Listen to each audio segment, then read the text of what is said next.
बड़ी आशाओं के साथ नॉर्थ ईस्ट को देख रहा है।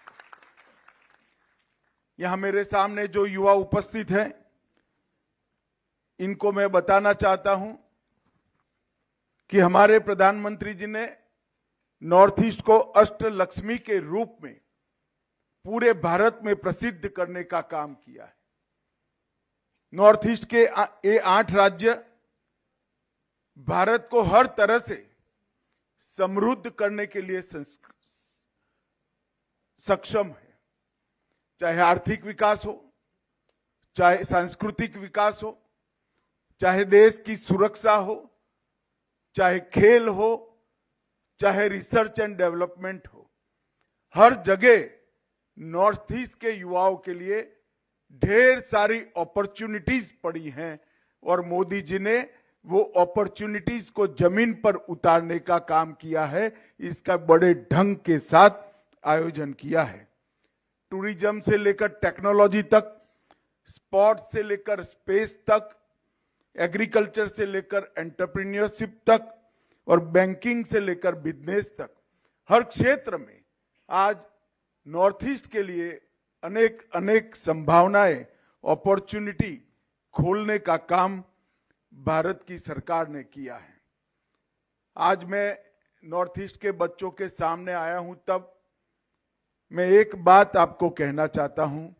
जब मैं मेरी पार्टी का अध्यक्ष था, तब 22 दिन तक नॉर्थ ईस्ट का मैंने बाय रोड दौरा कर कर नॉर्थ ईस्ट की समृद्धि को समझा था। समृद्धि से मेरा मतलब आर्थिक समृद्धि नहीं है।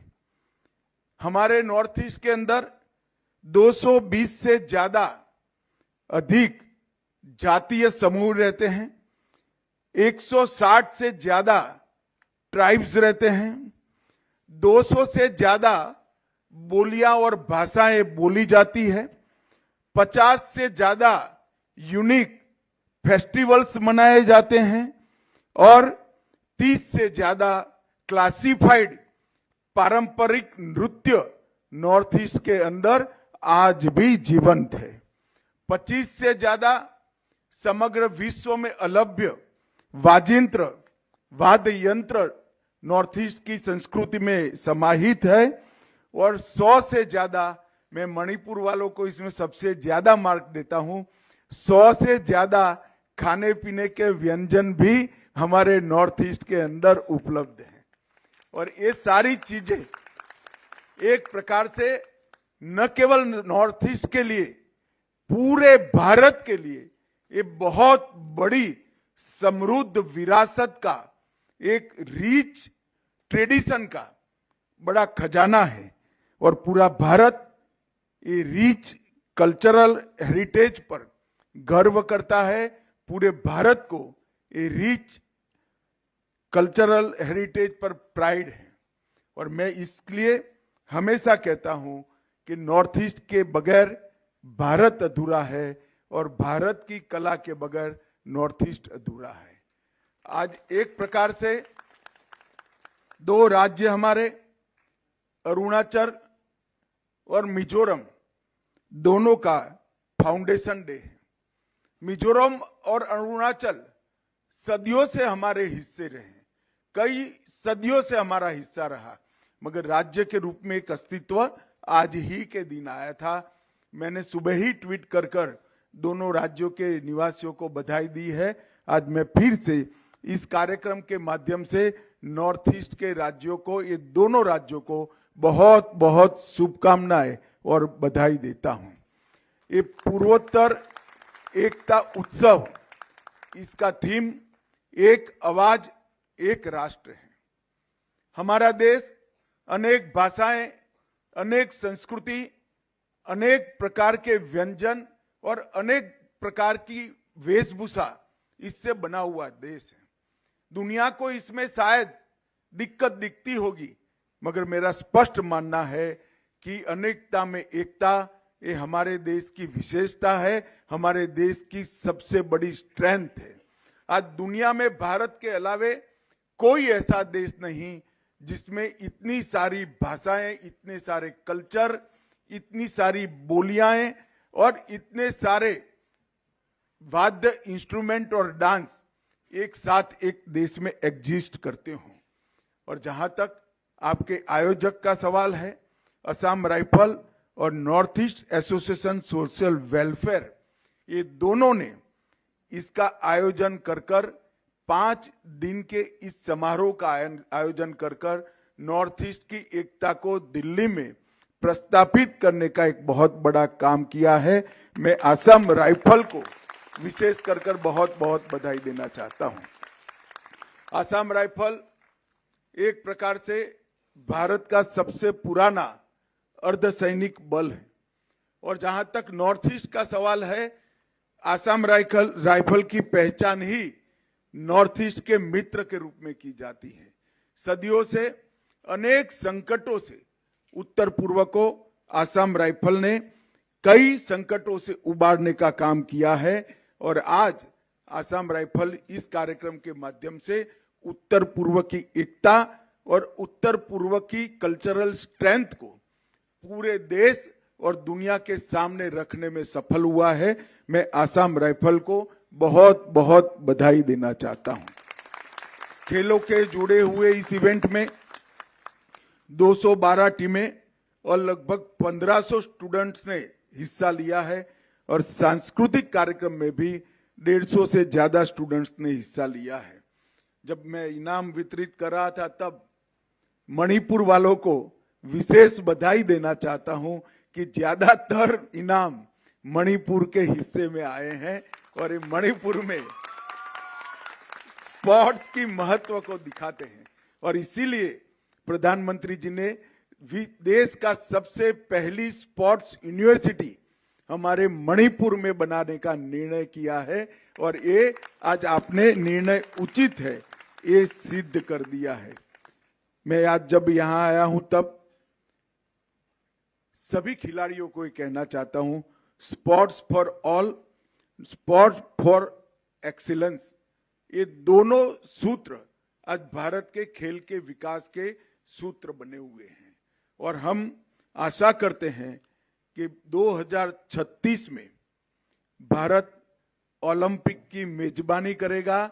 उस वक्त 1 से 10 के टेबल में भारत मेडल के टेबल में 1 से 10वें स्थान पर आ जाएगा। इसका मुझे तो कम से कम पूरा विश्वास है। और उसमें सबसे ज्यादा हिस्सा मेरे नॉर्थ ईस्ट के बच्चों का होगा, इसका भी मुझे विश्वास है। मित्रों, आज जब मैं यहां आया हूं, तब विगत 10 साल में और विशेषकर 5 साल में नॉर्थ ईस्ट की कानून और व्यवस्था की परिस्थिति में बहुत बदलाव हुआ है। हिंसक घटनाओं में 70% की 70% की कमी हुई है। सुरक्षा बलों की मृत्यु में 70% की कमी हुई है। और सिविलियन की डेथ में 85% की कमी हुई है। ये बताता है कि नॉर्थ ईस्ट के अंदर अब धीरे धीरे शांति हो रही है और डेवलपमेंट का, विकास का और सांस्कृतिक विकास का एक नया युग शुरू हो रहा है। केंद्र सरकार ने नॉर्थ ईस्ट के लिए ढेर सारे बजटरी प्रोविजन सैकड़ों की संख्या में बढ़ाए हैं। 3 गुना 4 गुना बजट नॉर्थ ईस्ट के लिए दिया है। और 2027 तक नॉर्थ ईस्ट के 8 राज्य रेलवे और एयर कनेक्टिविटी से दिल्ली के साथ जुड़ जाएंगे। इस करने में भारत सरकार सफल होगी, इसका पूरा प्लानिंग हो चुका है। रोड कनेक्टिविटी और एरियल कनेक्टिविटी भी पूरे नॉर्थ ईस्ट के हर तहसील तक हम पहुंचा पाएंगे, इसका हमें विश्वास है। जहां तक उग्रवादी ग्रुपों का सवाल है, 2014 से अब तक 10,500 से ज्यादा हथियारी युवाओं ने सरेंडर किया है, वो मेन स्ट्रीम में आए हैं। और 12 समझौते 2019 से 24 के बीच में यहां पर हुए हैं। 19 में NLFD और SD का समझौता हुआ, 20 में ब्रू, बोडो और कार्बी समझौता हुआ, 2022 में आदिवासी समझौता हुआ, DNLA समझौता हुआ, 23 में UNLF समझौता हुआ, 23 में और उल्फा समझौता 23 में हुआ, 24 में त्रिपुरा NLFT, ETFT के साथ समझौता किया और आसाम मेघालय अंतर्राज्यीय सीमा समझौता 2022 और आसाम अरुणाचल सीमा समझौता 2023 में हुआ। ये सारे झगड़े कई दशकों से चलते थे। नरेंद्र मोदी सरकार ने 2 कदम आगे बढ़कर सारे युवाओं को विश्वास दिलाया। आपके लिए ढेर सारी अपॉर्चुनिटीज पड़ी हैं, आइए मेन स्ट्रीम में आइए। और आज भी मैं यहां से अपील करना चाहता हूं, जो बचे खुचे हथियारी ग्रुप हैं उनको मैं अपील करना चाहता हूं, हथियार डालिए और मेन स्ट्रीम में आइए। आपका भारत की विकास यात्रा में स्वागत है। मित्रों, आज मेरे सामने नॉर्थ ईस्ट के खिलाड़ी भी हैं और नॉर्थ ईस्ट के कलाकार भी हैं और सारे के सारे युवा हैं।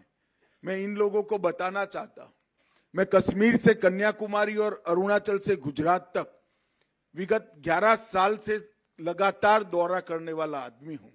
मैं आपको बताना चाहता हूं कि देश का कोई हिस्सा ऐसा नहीं है जो आपको अपना नहीं मानता है। आपके लिए इनके दिल में प्यार न हो ऐसा कोई हिस्सा नहीं है।